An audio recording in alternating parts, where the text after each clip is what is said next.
नमस्कार, बहुत स्वागत है आप सभी का। आप देख रहे हैं इंडिया टीवी। 23 में 24 का सेमीफाइनल यानी 5 राज्यों का चुनाव जो अब शुरू हो चुका है और आज इस खास प्रोग्राम में हम आपको बताने जा रहे हैं कौन जीतेगा मध्य प्रदेश। अभी से आप ये प्रोग्राम देखना शुरू कीजिए और ठीक 5:40 पर, मैं वक्त आपको बता रहा हूं, 5:40 पर हम आपको बता देंगे हमारे हिसाब से मध्य प्रदेश में कौन सरकार बना रहा है। शिवराज सिंह चौहान या कमलनाथ कौन मुख्यमंत्री बनने जा रहा है, अब की बार किसकी सरकार। इसमें बहुत सारे फैक्टर्स हैं।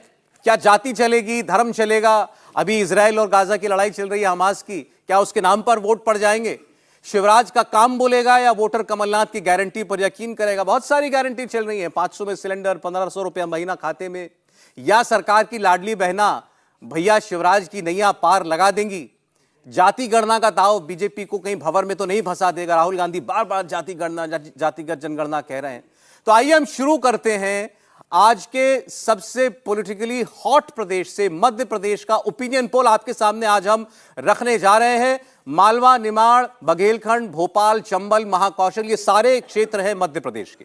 तो मध्य प्रदेश को हमने कुल 6 हिस्सों में डिवाइड किया, 6 रीजन में, और उसके बाद ये ओपिनियन पोल आपके लिए किया है। और ओपिनियन पोल का मैं पहला आंकड़ा आपके सामने बस अभी रखने जा रहा हूं। मेहमानों से आपको मैं मुलाकात करवा दूं। हमारे साथ सबसे पहले आपको मिलवाते हैं जिन्होंने सर्वे किया। CNX से भावेश झा हमारे साथ हैं, जरा तालियों से स्वागत कीजिए।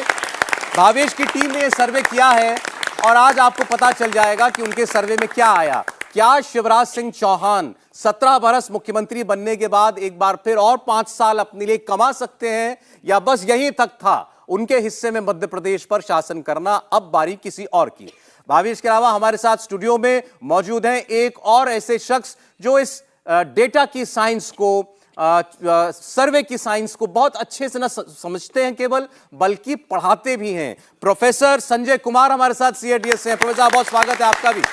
और 2 बड़े अनुभवी पत्रकार स्टूडियो में आपके साथ हैं इन सारे पहलुओं पर बात करने के लिए। हर्षवर्धन त्रिपाठी जी, बहुत स्वागत है हर्षवर्धन जी आपका। और राहुल महाजन साहब, राहुल जी आपका बहुत स्वागत है।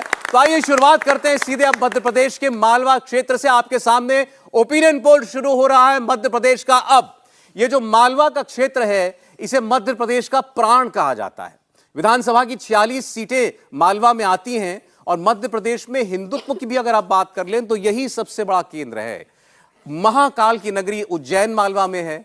मध्य प्रदेश की आर्थिक राजधानी और खान पान के लिए मशहूर इंदौर मालवा में है। नेताओं के लिहाज से देखें तो बीजेपी के महामंत्री चुनाव लड़ रहे हैं। कैलाश विजयवर्गीय यहां के बड़े नेता हैं। इस बार इंदौर की नंबर 1 सीट से उनको उतारा गया है। कांग्रेस के सज्जन सिंह वर्मा, जीतू पटवारी, ये दोनों भी इसी मालवा क्षेत्र से आते हैं। और मालवा की 46 सीटों का सर्वे आपके सामने आ रहा है। अब ये है मालवा की सीटें, आपकी स्क्रीन पर नजर दौड़ाए रखिएगा। ये 46 सीटें, उनमें से बता रहा है सर्वे कि 25 सीटें भारतीय जनता पार्टी जीत सकती है। और साथ साथ आपको बताता चलूं कि ये 2018 की तुलना में बीजेपी के लिए +1 है, यानी बीजेपी यहां पिछली बार से भी बेहतर कर रही है। कांग्रेस पार्टी को 1 सीट का नुकसान, 20 सीटें कांग्रेस पार्टी क्षेत्र में जीत सकती है, अन्य 1 सीट पर जीत सकते हैं। तो ये पहला जो हमने आपके सामने रीजन रखा मालवा का महत्वपूर्ण क्षेत्र 46 सीटों वाला, इसमें upper hand Bharatiya Janata party का दिखाई दे रहा है। कुल 230 सीटों का सर्वे आपके सामने खुल जाएगा आपसे थोड़ी देर के बाद। मालवा से शुरुआत हो गई है 46 सीटों से, बीजेपी 25, कांग्रेस पार्टी 20। कोई बहुत बड़ा उलटफेर नहीं है 2018 की तुलना में। आप देखें तो बीजेपी को 1 सीट का फायदा होता हुआ दिखाई दे रहा है, कांग्रेस पार्टी को 1 सीट का नुकसान होता हुआ दिखाई दे रहा है। तो कम से कम आप ये कह सकते हैं कि ये जो क्षेत्र है जहां बीजेपी मजबूत है, वो मजबूती कायम है, बल्कि और थोड़ी बेहतर ही हो रही है। और निमाड़ की भी बात करें, मालवा का जब नाम लेते हैं तो साथ साथ निमाड़ की भी चर्चा चलती है। यह वो क्षेत्र है जहां से मध्य प्रदेश विधानसभा की 28 विधानसभा सीटें आती हैं। मध्य प्रदेश में कहा जाता है कि जो मालवा के साथ निमाड़ जीता, मध्य प्रदेश में उसका राज तिलक हो गया। मध्य प्रदेश में पिछले 5 चुनावों से यही होता आ रहा है। 2018 में कांग्रेस ने इस निमाड़ इलाके में जबरदस्त बढ़त बनाई थी और प्रदेश में उसकी सरकार बनी भी थी। कांग्रेस के लिए अरुण यादव, कांतिलाल भूरिया, ये निमाड़ रीजन के बड़े चेहरे हैं। शिवराज सिंह चौहान सरकार के वन मंत्री कुंवर विजय शाह, वो भी इस रीजन से ही आते हैं। और जैसा मैंने आपको बताया 28 सीटें हैं निमाड़ रीजन की, वो भी आपकी स्क्रीन पर रख दे रहे हैं। तो मालवा की 46 सीटों के बाद निमाड़ की 28 सीटों का सर्वे आपकी स्क्रीन पर आ रहा है। भारतीय जनता पार्टी इन 28 में से 12 सीटें जीतती हुई दिखाई दे रही है। कांग्रेस पार्टी 15 सीटें जीत सकती है। अपर हैंड कांग्रेस का और एक सीट अन्य को मिलती हुई दिखाई दे रही है। लेकिन यहां पर आपको बता दें 18 की अगर आप तुलना करेंगे तो पॉजिटिव है बीजेपी के लिए। बीजेपी 4 सीट बढ़ा रही है 2018 की तुलना में। निमाड़ क्षेत्र में कांग्रेस पार्टी को 3 सीटों का नुकसान और अन्य को 1 सीट का नुकसान, यानी कांग्रेस और अन्य की जो 4 सीटें कम हो रही हैं वो बीजेपी के खाते में जाकर के जुड़ रही हैं। तो मालवा बीजेपी ऊपर, निमाड़ में भी बीजेपी बेहतर कर रही है। हालांकि नंबर गेम में निमाड़ में कांग्रेस आगे है, लेकिन बीजेपी अपनी परफॉर्मेंस सुधार रही है। तो मालवा निमाड़ आप ओवरऑल कह सकते हैं कि बीजेपी के लिए फायदे का सौदा साबित होता हुआ दिखाई दे रहा है। और इसी के साथ स्क्रीन पर आप देखेंगे 230 में से 74 सीटों का सर्वे आ चुका है। 37 भाजपा, 35 कांग्रेस, अन्य 2। कोई बहुत अंतर खास नहीं है।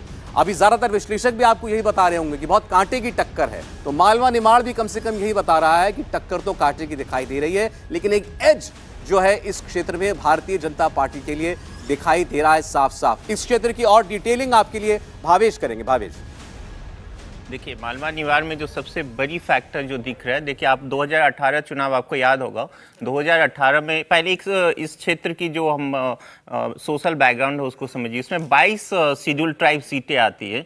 ये इस 22 सीटें जो आती है, जिसमें कांग्रेस को पिछली बार बहुत अच्छी बढ़त मिली थी, जिसमें 22 में से 14 सीटें कांग्रेस जीती थी और 7 सीटें बीजेपी जीती थी, एक इंडिपेंडेंट ने जीती थी। बीजेपी फिलहाल उसको कोशिश जरूर करिए कि आदिवासी बहुल क्षेत्रों में अपना पैठ बनाने की कोशिश करिए। आपको याद होगा 2021 में जो सिविक बॉडी लोकल बॉडीज का चुनाव हुआ था, उसमें बीजेपी ने अच्छा परफॉर्म किया था। और उसके बाद भी आप देखेंगे उसी कांग्रेस की भी एक कोशिश थी, जो भारत जोड़ो यात्रा था उसी इलाके से गुजरा था, जो आदिवासी बहुल क्षेत्र है उसके वजह से। राहुल गांधी खासकर वहीं जाते हैं। हाँ, फिलहाल ये है कि वो जो भारत जोड़ो यात्रा का था उसी एरिया में गया हुआ था। तो इन दोनों फैक्टर को देखते हुए ऑलमोस्ट आप देखिए दोनों जो एरिया है उसमें लगभग स्टेटस को है। जितनी सीटें बीजेपी ने जीती थी, निमाड़ में थोड़ा बहुत कुल मिलाकर जो आरक्षित सीटें हैं, ट्राइबल सीटें, वो 47 हैं मध्य प्रदेश के अंदर, पूरे प्रदेश में। और इसमें 2018 में 31 सीटें कांग्रेस पार्टी जीती। बिल्कुल, जो 2018 में 47 में 31 इसने जीती और 16 बीजेपी ने जीती थी। और उसका 2013 से कंपेयर की 13 में 47 में 37 बीजेपी जीती थी। तो बीजेपी के लिए कांग्रेस के लिए ये एक बहुत बड़ा एज था, जिसकी वजह से कांग्रेस सरकार में वापस आ पाई थी। उन्हीं को दूरी करने के लिए बीजेपी ने वहां बहुत कोशिश की। एसटी सीटों में, आदिवासी सुरक्षित सीटों में बीजेपी को वापसी करनी है, ये उसके लिए गोल बिल्कुल साफ है। ये जो रीजन अभी आपने हमको दिखाया है, क्या इसमें बीजेपी ऐसा करती दिख रही है? देखिए, निमाड़ में कुछ हद तक करने की कोशिश जरूर हुई है और आपने देखा 4 सीटों का जो अंतर है वो उसी का अंतर है। दूसरे, आपको याद होगा अमित शाह और प्रधानमंत्री ने एक आदिवासी को लेकर बहुत कुछ किया पिछले असेंबली चुनाव हारने के बाद। और बहुत सारे सम्मेलन वहां पे हुए और उसका असर दिखा था। जो अभी मैं बात कर रहा था लोकल बॉडीज इलेक्शन, उसका असर दिखा था और बीजेपी वहां पे अच्छा परफॉर्म की थी। अब असेंबली पॉइंट ऑफ व्यू से अभी भी दिख रहा है कि कांग्रेस वहां पे जो आदिवासी बहुल क्षेत्र उसमें अभी भी कांग्रेस के पास एज है, लेकिन बीजेपी धीरे धीरे ही सही लेकिन बेहतर प्रदर्शन कर रही है। अगर ये ट्राइबल सीटों पर भारतीय जनता पार्टी कुछ कमबैक कर लेती है तो पिछली बार आप देखिए बहुत ज्यादा फर्क नहीं था सीटों में, वोट में तो बीजेपी बल्कि ऊपर थी 2018 में। तो ये ट्राइबल सीटें ही भरपाई करने के लिए काफी साबित होंगी, लेकिन क्या बीजेपी उतनी भरपाई कर पा रही है? कुछ हद तक मालवा निमाड़ में दिखाई देता है। हर्षवर्धन त्रिपाठी जी। नहीं, देखिए, आदिवासी सीटें हैं और इस इलाके के लिहाज से कहें तो ये माखनलाल चतुर्वेदी की जन्मभूमि है। अगर फिल्मों के शौकीन हैं आप तो अशोक कुमार, किशोर कुमार का खंडवा यही है, तो ये भी जानना चाहिए कि वो ज़मीन कैसी है। लेकिन ये सच है कि आदिवासी क्षेत्रों में इतनी लंबी सरकार होने के बावजूद, इतनी सारी योजनाएं चलाने के बावजूद और संघ का बहुत काम होने के बावजूद आदिवासी इलाके में भारतीय जनता पार्टी वो पकड़ नहीं बना पाई। 2018 के चुनाव में एक तरह से कहें कि भारतीय जनता पार्टी से 2 गुने से ज्यादा सीटें कांग्रेस ने जीती थी। और यही वो इलाका है जिसको अगर आप कहें कि मार्जिन कहां आगे बढ़ गई, कहां अंतर बढ़ गया, तो वो ये इलाका था। अब सबसे बड़ी बात यह है कि क्या भारतीय जनता पार्टी उस अंतर को घटाएगी, नंबर 1। और जिसको हम कहते हैं कि सेंटिमेंट के तौर पर क्या निमाड़ और मालवा का जो सेंटिमेंट होगा, वो सेंटिमेंट उनको मध्य प्रदेश की सरकार बनाने में कुछ मदद करेगा। तो उसके 2-3 छोटे छोटे आदिवासी लिहाज से भारतीय जनता पार्टी ने रायसीना पहाड़ी पर द्रौपदी मुर्मू जी को बिठाया। आदिवासी लिहाज से सिकल सेल एनीमिया जो आदिवासियों की सबसे बड़ी बीमारी है, पूरे देश में जहां भी आदिवासी इलाके हैं, नरेंद्र मोदी ने सबसे बड़ा अभियान चलाया। आदिवासी इलाके में स्वयं सहायता समूह, जिसको हम सेल्फ हेल्प ग्रुप के नाम से जानते हैं, जो महिला उसको लीड करती है, जिसको नरेंद्र मोदी बार बार कहते हैं कि हम धीरे धीरे सबको लखपति दीदी बना देंगे, उसको बड़ा वो प्रचारित करते हैं। अब ये तीनों चीजें वोट में कितना ट्रांसलेट करेंगी, उससे तय होगा कि शिवराज का राज बचा रहेगा नरेंद्र मोदी के नाम पर जो भारतीय जनता पार्टी जा रही, या उसकी मुश्किल अभी बनी हुई है। जी ठीक। देखिए हमारे यहाँ तो कहते हैं ना, कोस कोस पर जो है पानी बदल जाता है, तो ऐसे ही है। जब हम 6 क्षेत्रों में बांट करके मध्य प्रदेश की बात कर रहे हैं, देखिए मालवा की आप बात कीजिए तो मालवा में बीजेपी का अपर हैंड साफ दिखाई देता है, 25 भाजपा और 20 कांग्रेस। निमाड़ में आते हैं 28 सीटें, 15 कांग्रेस, या कांग्रेस अप हो जाती है और बीजेपी 12। हालांकि बीजेपी 18 से 2018 की तुलना में बेहतर करती हुई दिखाई दे रही है। तो प्रोफेसर साहब से हम समझना ये चाहते हैं सर, चुनावों में भी क्या इसी तरीके से जैसे क्षेत्र अलग अलग क्षेत्रों में हम जाते हैं, डेमोग्राफी चेंज होती है, इलेक्शन का सेंटिमेंट भी बदलता जाता है क्या? बिल्कुल, आप जैसे कह रहे हैं डेमोग्राफिक्स बदलता है तो इलेक्शन का सेंटिमेंट बदलता है या नहीं बदलता है, यह सब इस बात पर निर्भर करता है कि मुद्दे क्या हैं। हम क्षेत्र की बात कर रहे हैं, मध्य प्रदेश को 6 क्षेत्रों में बांटकर उसकी एनालिसिस करने की कोशिश की जा रही है। यहाँ तो बगल बगल की कंस्टिट्यूंसी में मूड बदलता है। अगर आम भाषा में देखें तो एक आम नागरिक देश में ऐसा समझता है कि सदर्न इंडिया, जो साउथ इंडिया है, वो बिल्कुल एक है। लेकिन अगर आप सदर्न इंडिया की बात करें तो देखें आंध्रा में किसकी सरकार है, तेलंगाना में बगल में किसकी सरकार है, तमिलनाडु में किसकी सरकार है, कर्नाटक में किसकी सरकार है, केरल में किसकी सरकार है। इससे आपको क्लियर हो जाएगा कि हमारी विविधता कितनी है। तो ये विविधता जो मैं राज्यों के हिसाब से बात कर रहा हूँ, राज्यों के अंदर भी जब चुनाव होते हैं, जिसका अभी हम विश्लेषण कर रहे हैं, राज्यों के अंदर में भी जब चुनाव होते हैं तो क्षेत्रवार आपको अलग अलग इश्यूज दिखाई पड़ते हैं, और कई बार तो अलग अलग विधानसभा क्षेत्रों में भी अलग अलग इश्यूज हमें दिखाई पड़ते हैं। कई बार बहुत लोकल इश्यूज होते हैं और इस तरह के सर्वेज ही उन लोकल इश्यूज को पकड़ के उसको कैच कर पाते हैं और जनता के सामने हम इसको पेश कर पाते हैं। जी राहुल जी, ये जैसा हमने बताया मालवा और निमाड़ का जो एरिया है, इसमें ट्राइबल सीट भी है, तो इसके साथ साथ इंदौर जैसी सीट भी है, बिल्कुल बिल्कुल अर्बन सीट भी है। तो एक ऐसा मिक्स है, ये नेताओं के लिए बड़ा मुश्किल होता है कि कहां पर कौन सा कार्ड चलना है, कौन सा मुद्दा किस जगह जाकर के उठाना। हमने ट्राइबल सीटों की बात की, अर्बन सीटों पर बीजेपी अच्छा करती है, आमतौर पर यह माना जाता है, और मध्य प्रदेश में यह चीज साफ दिखाई भी देती है। लेकिन अगर निमाड़ में रिकवर कर रही है भारतीय जनता पार्टी, तो क्या संकेत है? देखिए, 2 बातें मैं जो ट्राइबल का पूरा मामला है उस पर भी कहूँगा। एक बात कि अगर हम पिछले सब चुनावों को देखें, 3 चुनाव चलिए देख लेते हैं। अगर पिछला चुनाव देखें तो कांग्रेस को 31 सीटें ट्राइबल एरियाज में मिली थी 47 में से। अगर उससे पिछला चुनाव देखें तो जो है बीजेपी को 31 सीटें मिली थी, और उससे भी पिछला चुनाव देखें तो उनको लगभग 25-27 ऐसे सीटें मिली थी। और ये माना जाता है कि जो क्योंकि ना केवल ये जो 47 सीट्स हैं जो कि ट्राइबल जो रिजर्व सीट्स हम मानते हैं, उसके अलावा भी 40 ऐसी सीटें मध्य प्रदेश में हैं जिसपे ट्राइबल जो पॉपुलेशन है वो बहुत ज़्यादा असर डालती है। इसलिए ये माना जाता है मध्य प्रदेश में कि जो ट्राइबल सीटों में जीत हासिल करता है, ये ज़्यादा सीटें लेता है, वही सरकार बनाता है। मैं ये बात आपको इस रीजन के कारण भी साफ कहना चाहूँगा। जहाँ तक अर्बन एरियाज़ का सवाल है, हम मानते हैं कि बीजेपी जो है वो बहुत अच्छा करती है, और जैसा कि अभी मेरे सहयोगी ने भी बताया था कि केवल जो अर्बन सीटें नहीं है, जो आरएसएस का काम जो है ट्राइबल रीजन्स में हुआ है उसको कहीं नकारा नहीं जा सकता है। वो बहुत अच्छा काम हुआ है और कितना उसका असर पड़ता है। दूसरा, ट्राइबल सीटों में एक और भी कारण आएगा कि इस बार बीएसपी एक ट्राइबल पार्टी जो है, गोवर्धन गणतंत्र पार्टी, उसके साथ चुनाव लड़ रही है, और वो दोनों मिलकर चुनाव लड़ रहे हैं इस बार। तो उसका क्या असर आता है ये भी हमें देखना पड़ेगा। तो ये सारे फैक्टर जो हैं वो काम करेंगे, और खास तौर पे जैसे आपने इंदौर की बात की, अर्बन सीटों की बात की, बीजेपी हमेशा उस पर अच्छा करती है। लेकिन आपने बताया की है ट्राइबल सीटें, जिसने एसटी आरक्षित सीटें हैं वो जीती ज्यादा, सरकार बनाने का तुर्प का इक्का उसके पास। तो ये देखिए, ये आपको एक किस्म का मंत्र मिला है, क्योंकि जैसा उन्होंने बताया 47 प्लस कम से कम और 40 सीटों पर प्रभाव जो आदिवासी हैं वो डालते हैं। अब कुछ सवाल जो मैंने इस सर्वे के दौरान पूछे वो आपके सामने मैं रख रहा हूं। एक सबसे बुनियादी और बेसिक सवाल जो हर सर्वे में पूछा ही जाता है, पूछा जाना चाहिए। एक बात मैं जोड़ देता हूं। देखिए, जब हम लोग ये कह रहे हैं ना, तो थोड़ा सा मध्य प्रदेश को समझिए। देश का शायद ही कोई ऐसा राज्य होगा जो इतना वनाच्छादित है, यानी जहां जंगल हैं बचे हुए। सबसे ज्यादा, जिसको हम कहते हैं ना, अलग अलग जगह आप घूमने जाते हैं तो कहते हैं जंगल सफारी कर लें, तो सबसे ज्यादा सफारी वहीं आपको मिलेंगी। सबसे ज्यादा फॉरेस्ट डिपार्टमेंट का कवरेज जो वहीं आपको मिलता है। यही वजह है कि जब हम कहते हैं कि आदिवासी इलाके और उनके मुद्दे कितना महत्व डालते हैं और क्या सरकारों ने उन इलाकों को बचाने में कोई काम किया है, तो उसका भी जवाब वहां मिलता है। बिल्कुल ठीक। अब मैं आपके सामने रखने जा रहा हूं सबसे बड़ा मुद्दा मध्य प्रदेश की जनता के लिए क्या है। तो कुछ ऑप्शंस थे जैसे बेरोजगारी, विकास, महंगाई, हिंदुत्व, राष्ट्रवाद, भ्रष्टाचार, लॉ एंड ऑर्डर, या किसी कोई व्यक्ति को कह सकता है कि मुझे समझ नहीं आता कि कौन सा क्या मुद्दा होना चाहिए। तो वो सारे ऑप्शंस आपकी स्क्रीन पर हैं। सबसे बड़ा मुद्दा बताया कि किसी एक मुद्दे पर सबसे ज्यादा लोगों ने मत दिया अपना, वो था बेरोजगारी। 27% लोगों ने कहा बेरोजगारी है हमारे लिए सबसे बड़ी बात और इसी पर पड़ेगा वोट। इसके अलावा आप देखिए 21% लोग कहते हैं डेवलपमेंट कितना हुआ, हम ये देख करके वोट डालते हैं। 19% लोग महंगाई से प्रभावित होते हैं, उनको लगता है महंगाई हमारे जीवन में सबसे बड़ा मुद्दा है।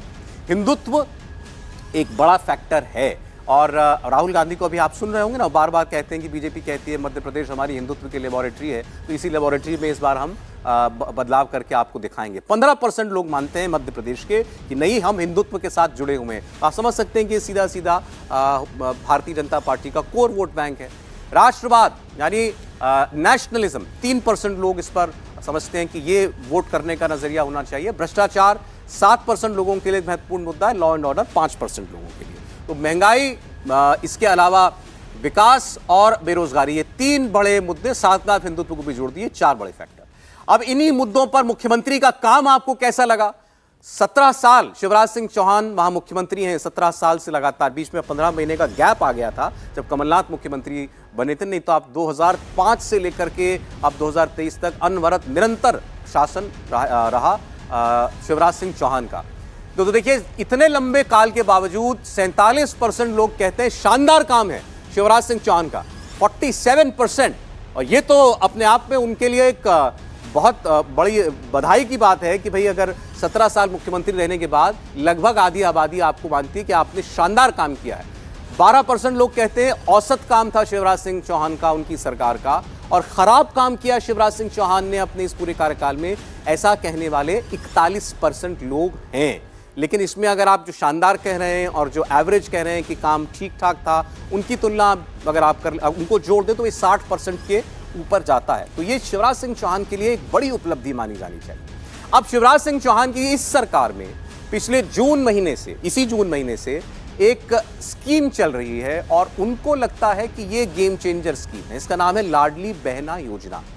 लाडली बहना योजना के अंतर्गत महिलाओं के खाते में 1000 रुपया डाला जाना था, उससे शुरुआत हुई थी। वो बढ़ते बढ़ते अब 1250 रुपया हो चुका है और ये आगे बढ़कर के 3000 रुपये तक जाएगा। खास बात यह है कि मध्य प्रदेश में महिलाओं के खाते में जून महीने से इसी वर्ष के पैसा आना शुरू हो चुका है। कांग्रेस ने वादा किया है, वो भी वादे पर हैं कि अगर सरकार बनेगी तो हम डालेंगे। शिवराज सिंह चौहान डाल रहे हैं। 47% लोग कहते हैं लाडली बहना योजना शानदार स्कीम है और इसका प्रभाव पड़ रहा है, यानी शिवराज सिंह चौहान को इसका फायदा हो रहा है। 13% लोग कहते हैं थोड़ा फायदा होगा। 37% लोगों को लगता है कि इसका कोई लाभ नहीं होने जा रहा है। 3% लोगों की इस पर राय नहीं है। तो पहले भावेश से ही पूछें, लाडली बहना योजना क्या इस चुनाव में एक बड़ा एक्स फैक्टर है? बिल्कुल है। आपने देखा होगा जी, शिवराज सिंह चौहान का एक बहुत बड़ा फोकस होता है महिला वोटों के लेके, और एक बहुत पॉपुलर है वो फीमेल वोटर्स के बीच में, लोग उनको मामा कह के बुलाते हैं, आप देखेंगे। तो बीजेपी का जो पूरा गेम है, आप देखिए राज्य भर अलग अलग जगह आप देखेंगे जब बीजेपी जो असेंबली चुनाव होते हैं तो, और नेशनल में भी आप यदि देखेंगे तो बीजेपी का महिलाओं को वोटों को लेके एक अलग फोकस रहता है। और इसी तरह आप चुनाव जब रिजल्ट आता है तो देखेंगे महिला वोटर बीजेपी को सबसे ज़्यादा वोट करती है। हालांकि कुछ लॉ एंड ऑर्डर इशू जरूर थी कुछ पिछले महीने मध्य प्रदेश में, लेकिन चूंकि शिवराज सिंह चौहान इतने सालों से हैं और कोई बहुत बड़ी इस तरह का कहे कि लॉ एंड ऑर्डर बड़ी प्रॉब्लम नहीं बनी है अदर जैसे बिहार या यूपी में होता है, मध्य प्रदेश में उस तरह की सिचुएशन नहीं है। तो जो महिलाओं का जो एक इंक्लाइनेशन है वो शिवराज सिंह की तरफ वो क्लियर दिखाई देता है, क्लियर दिखाई देता है। और उसी के रूप में एक जो लाडली बहना योजना, एक जो फ्री जो आजकल एक दौर चल पड़ा है हर जगह, दिल्ली से जो उठी थी वो कर्नाटक और हर जगह जो चल रहा है, तो उसी को कांग्रेस। तो हम सीधे कह लें कि इस चुनाव में महिलाएं ही बनाएंगी शिवराज की सरकार या महिलाएं ही करेंगी भैया को बेरोजगार भी किया तो महिलाएं करेंगी। वो मध्य प्रदेश ही नहीं, आप देखेंगे पूरा नेशनल लेवल पे महिलाएं ही सबसे ज्यादा वोट करती है। पिछले लोकसभा में देखिए लगभग आधे % के आसपास महिलाएं ने ज्यादा वोट किए थे, और इस बार 2024 में और ज्यादा उम्मीद है महिला महिलाएं वोटर, तो महिलाएं वोटर को आपने साध लिया तो संभव है कि आपके पास ज्यादा वोट होंगे। अरे हम अभी भोपाल गए थे, वहाँ पर दिन भर हम लोगों ने कार्यक्रम किया, तो टैक्सी में जो हमारे चालक थे उनसे बात हो रही थी, तो उन्होंने भी यही कहा कि भाई स्कीम बहुत बढ़िया चल रही है शिवराज जी की, ये जो लाडली बहना स्कीम है। लेकिन फिर वो बाद में कहते थे, उन्होंने कहा कि बहना लोग तो बहुत खुश हैं, जीजाजी लोग थोड़ा नाराज हो सकते हैं। क्या ऐसा है मध्य प्रदेश में, हर्षवर्धन जी? नहीं, देखिए ठीक बात है कि जब हम स्कीम्स के लिहाज से बात करते हैं तो किसी न किसी को तो टारगेट किया जाएगा। और अभी आप दबाव समझिए, 3 दशक से जो महिला आरक्षण संसद की देहरी तक आता था, लौट जाता था।